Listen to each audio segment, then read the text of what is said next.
What's going on, arcade nerds? I try to do videos that people request, and I've never had a video, I never had people ask to do a specific video as much as this specific video right here.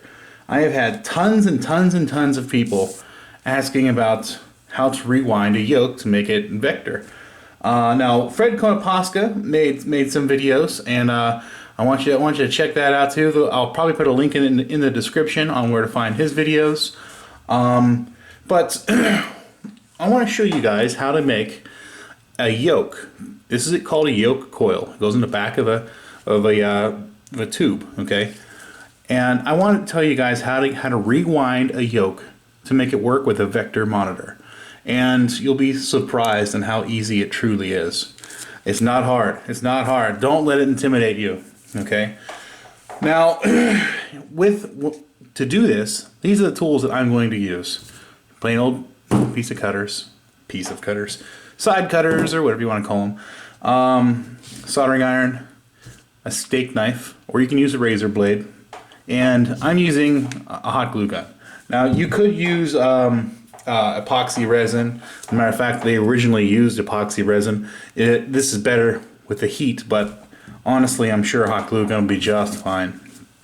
But okay, now to find your coil, pretty much just open up. I would have to say 95% of all 19-inch television sets will be a 90-degree tube. Some are different, but what I'm doing right here is I'm winding a 90-degree tube, 90-degree yoke. Okay, so odds are you tear apart any random TV set and it'll probably have the yoke you're looking for. Now, there are some good features and bad features in specific yokes, and I'll explain this. Okay, this is going to be an amplifone equivalent, or this will allow you to use a 90-degree tube in a Wells Gardner 6100. So if, let's say you have a Wells Gardner 6100 monitor and the 100-degree tube is busted, well, those tubes are hard to find. But a 90-degree tube, they're all over the place. It's the same tube that's in Pac-Man. It's the same tube that's in G07s, K7000s, and so on. So that's a really easy tube to find.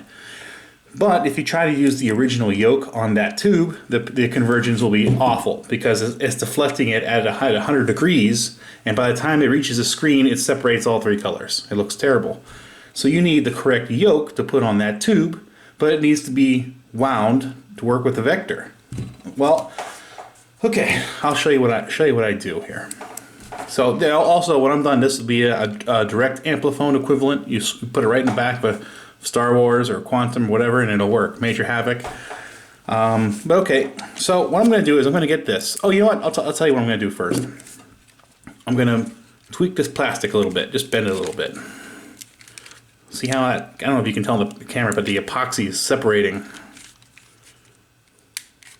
You can hear it crack. Okay, I just gave a little squeeze there, okay?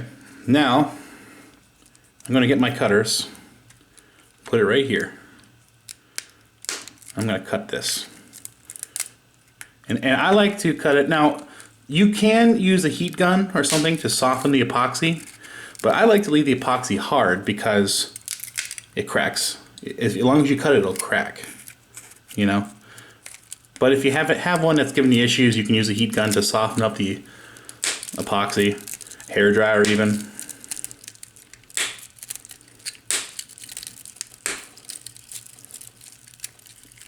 Okay, so I'm basically just cutting all these wires and bending it back just to make sure I got them all. I didn't. There we go. The reason I cut these before I remove it is because it helps free up any epoxy.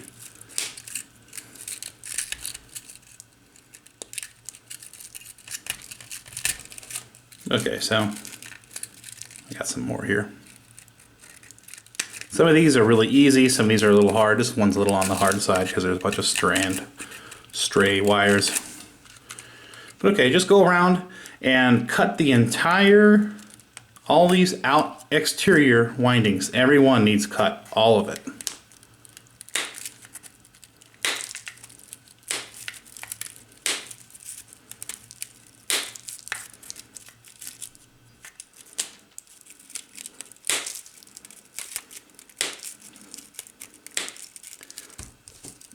But okay, in other words, so I don't bore you too much, we're going to fast forward into the future where I already cut all of these windings. Okay, now all these windings are cut.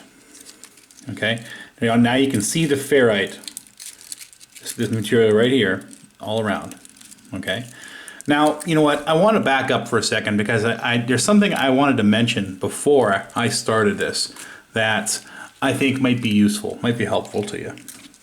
Okay, a yoke coil has two windings of coil. Okay, this exterior winding, which would be the X or Y or whatever, and then your interior winding, which would be your X or Y or whatever. Okay, and this coil we're going to leave alone, and it is usually anywhere from 1 ohm to 5 ohm. Okay, but most likely it's going to hover around 2.5 ohm, somewhere in the middle. But if you happen to come across a coil that measures, you know, I would say try not to go any higher than 3 ohm max. And really I'd be more comfortable if you find something that will measure 2.5 ohm max.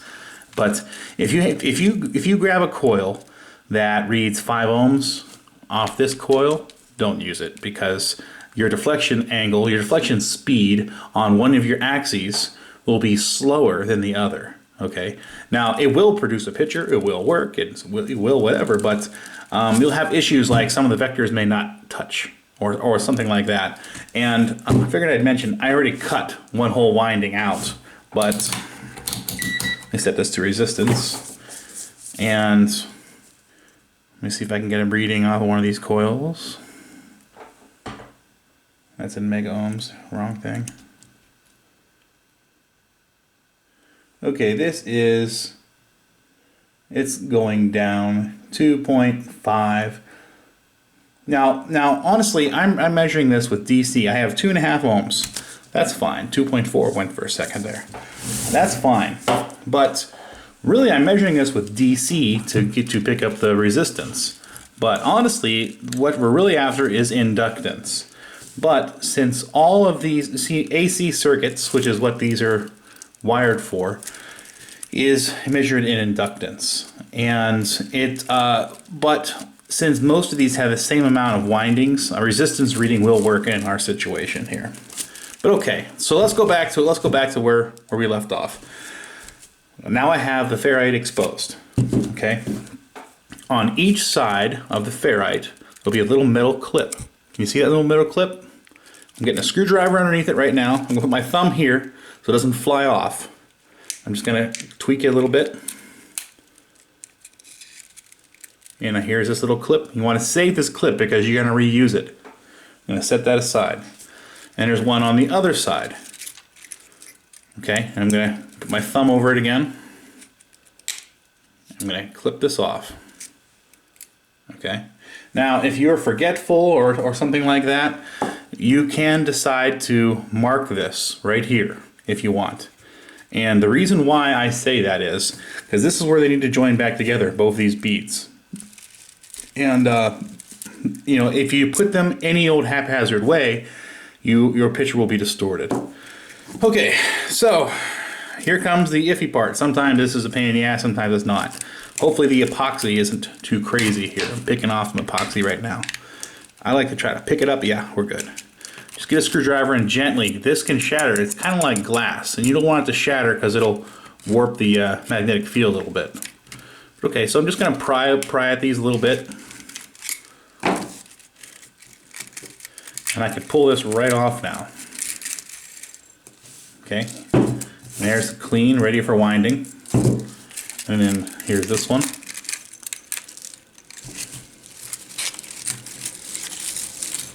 Ready for winding.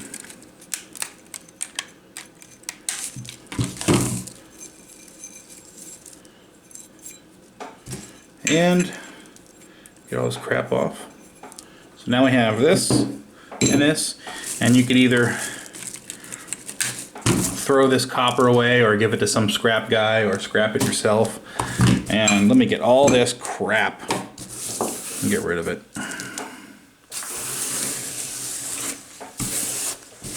Put it over here. So now that we have this, oh, let me grab my wire real quick. Right back. Okay, I have my wire. I'll come back to that later.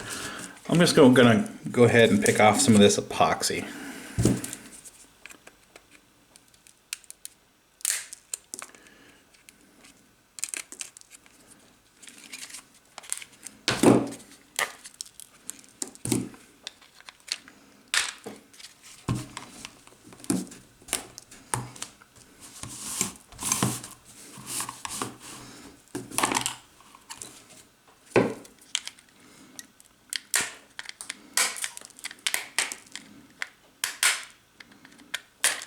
You don't have to make it perfect and neat, but I'm already here. Okay, that's good enough. I got a little turd here. I don't care. Make it this a little better. Okay.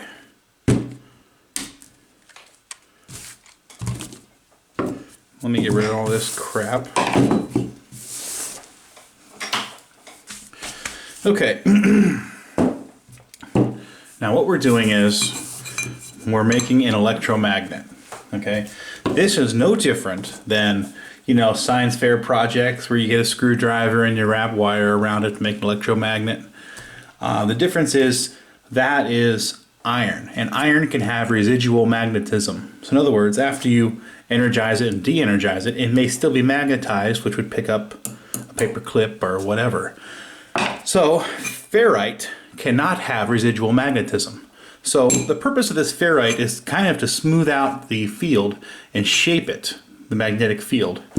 And since this is having an AC current running through it, it will not have any residual magnetism to fight itself when it tries to change direction of the beam or so on. It would actually slow it down. So we have ferrite, and that's the purpose of that. Okay, so what we're trying to do is we're making if we have a coil energized, if we have a coil wind up here, and you energize it, this side might be north, and this side might be south, or whatever. Okay, so but when you wound this, all the windings were going the same direction, right? We'll try to visualize this the same way. So let's say if I start winding my coil like this, all my windings are going to be that same direction, right? Well, think of this as the same thing. All of these windings need to be in the exact same direction as these windings. Now, if you were to wind one backwards and wind another forwards, it will be dead. It won't work, and it may actually stress out your deflection board. Okay, so I'm going to start winding one. Now, what I like to do is I like to leave a lot. Let's say 2 feet at this end, and it kind of gets irritating because there's this wire poking you or whatever. But I'm going to go ahead and do this, and I'm going to wind it. Now I'm going to leave about this much gap. That's about where it was from the factory. Okay, I'm going to wind it, and then the top windings are going to touch. See how they're touching? And the bottom windings are going to have a little gap at the bottom. Okay, so top windings touch, bottom windings gap. We're looking for about a 0.5 millimeter gap on the bottom. So top windings touch, bottom winding, there's going to be a little gap. See a little gap? Now there's one thing you need to look for, and this is important. You can't have the winding stray off to the side when you wind it. You can do that. You can make it so it strays off to the side and each one looks like that, and that's going to mess everything up. You need to have it as square as possible, and like I said, top needs to be tight and bottom needs to be a little gap. And you can get your fingernail and just kind of move the gap. So if you, so don't stress out too much. Wind it up, and you can have this entire coil wound crooked and still straighten it up with your fingernail. Okay, still be able to move it. Now you want that to be even. You don't want it to be gapped large over here and small gaps over here. It's actually very sensitive. You need to have this as straight and uniform as possible all the way across. Okay, and by the way, the wire we're using right here is 24 gauge wire. And what I'm doing is I'm doing 100 turns on this and 100 turns on this. Okay. Now, if you don't have 24 gauge, no. Oh, by the way, 100 turns over here and 100 turns over here will give you. And once you connect both coils together, it will give you about 1 ohm, a little less, maybe 0.8 ohms or so of resistance, depending on the coil, of course. Some of these are larger, some of these are smaller, and that will change your resistance reading. But it won't affect your inductance as much because we have the same amount of turns. But what do I say here? Anyways, if you don't reach the end of the magnet, the end of the ferrite, okay? Let's say you start your winding right here, and you only get to here with your 100 turns. No big deal. Do 110, whatever. You're still within an acceptable range. To be honest, you can probably go anywhere from, I wouldn't go any less than 100 turns. But you probably go 100 to 120 turns and you'd still be perfect, good to go. If you have a slightly thinner wire, that means you're going to need less turns. If you have a slightly thicker wire, you're going to need extra turns. But just to be safe, stick with your 24 gauge wire. But okay, so basically wind it up like I said. I'm going to go ahead and wind this up and then I'll catch you back here in the future. Back to the future. Alright, we are now in the future. And I'm going to... Here's my windings. See, they're not perfect, but they're really close. Okay, so... basically just going to stick it on. Let me get this underneath here.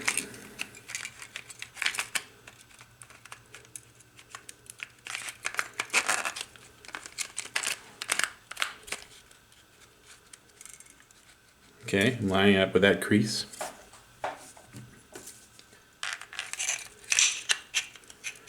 Okay, now that we have this here, I'm going to get this clip, the one we took off here. I'm going to stick it back on. It's really tough. You really got to push on it. Now, some of these windings aren't straight totally, but I can get the fine details when it's already on the yoke.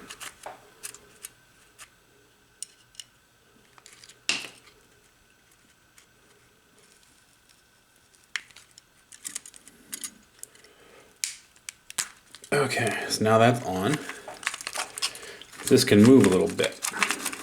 So I'm going to straighten this up a little bit. It's a little off.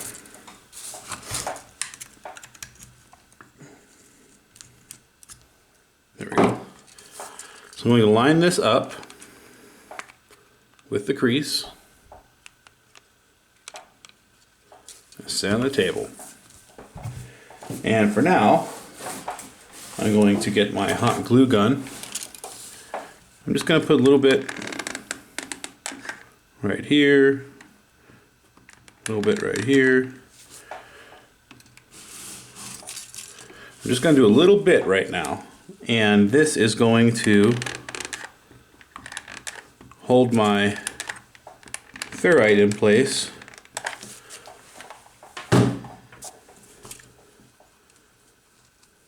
Okay, so that is square on both sides. The mark is lined up. So I'm going to turn the camera off just for a few minutes so this hardens up. And then we're going to straighten these yoke windings a little bit better. And hold on, I'll be back in about 2 minutes. Okay, I just got my fingernail and I kind of adjusted some of these so they're up, evenly spaced as much as possible. Looks like it's a little tight right there.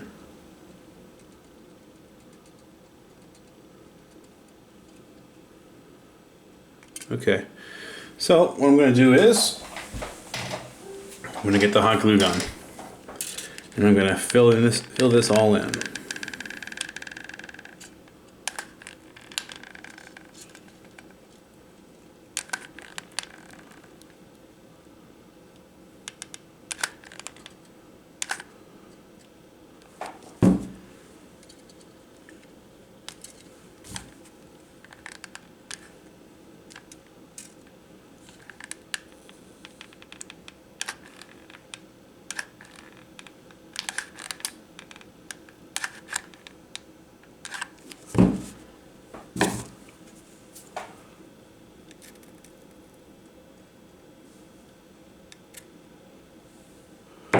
And I'm going to let that sit for a couple minutes. Okay, so that sat for a couple minutes. And so what I'm going to do is each coil has a winding right here and a winding right here. Okay, this went to this coil, and these other two windings right here and right here went to this coil. Okay, so the two windings right here, I'm going to keep them together like this, and I'm going to put it right about here. And these two terminals are my unused terminals, the ones that I yanked the coil off of. These two wires on this side are going to be spliced together and wrapped around this, and then this will be the one side of the winding. So that's where I'm using my steak knife here. So I'm just going to go like this.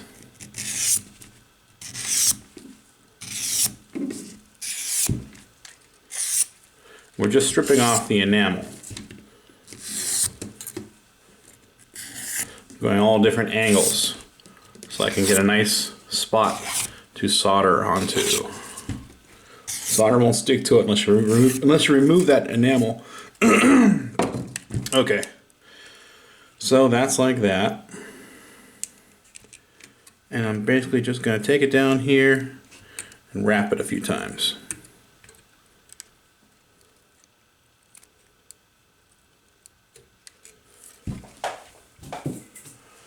And cut it. Okay, same thing on this side. I'm going to get this wire up like this.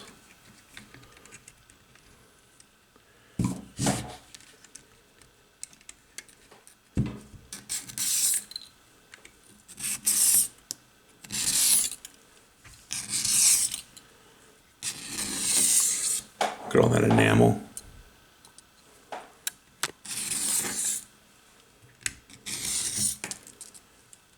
You can use a razor blade, but honestly, in my opinion, the best damn tool to use is a steak knife.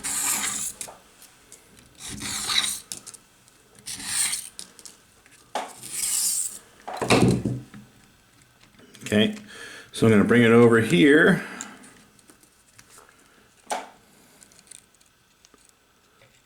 I'm going to wrap it around. I need to scrape this a little better.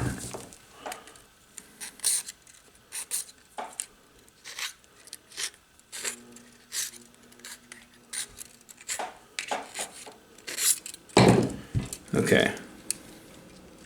So now we're around here, and I'm going to wrap it right here.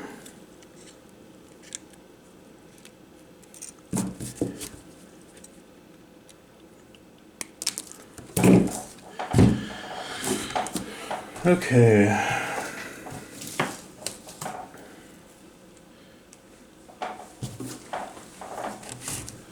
And solder the wire to these terminals.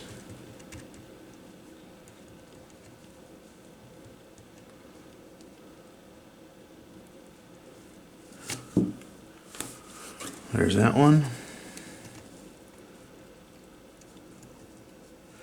Sometimes this magnet wire or enamel wire or whatever you want to call it, sometimes it's hard to solder.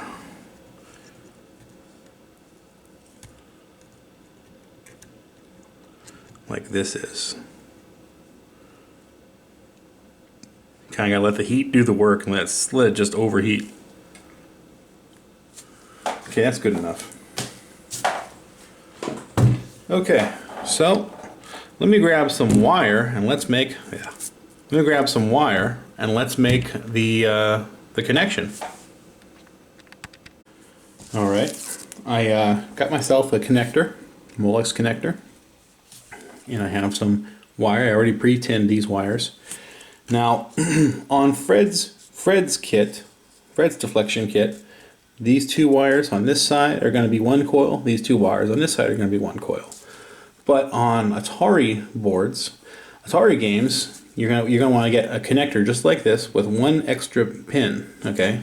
And you want to have a gap on this side, and just basically move this one pin over. But okay, so since I'm using Fred's kit right here, I'm just going to go ahead and wire it up that way. But okay, I have, let me cut these off right now. Okay, so I have these two wires right here. This is one coil. I don't know which coil is which right now, so it's kind of a trial and error thing. My picture may have a mirror image, and if so, I'll have to swap yoke wires or move coils around. But okay, so I'm gonna go ahead and solder this right here.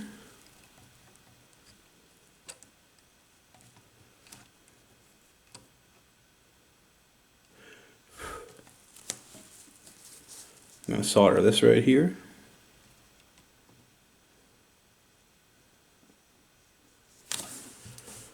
And my two remaining wires are going to go to a coil up here.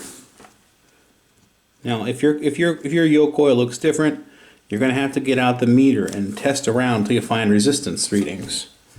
And that will tell you wherever you have a reading is where you're going to have your yoke coil. Okay, so now the plug is connected, and I'm going to go ahead and shoot some glue in here.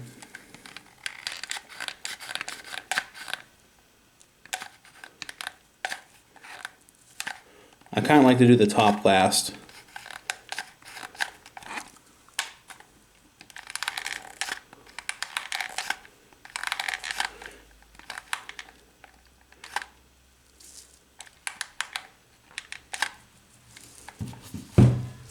Okay, that's that side.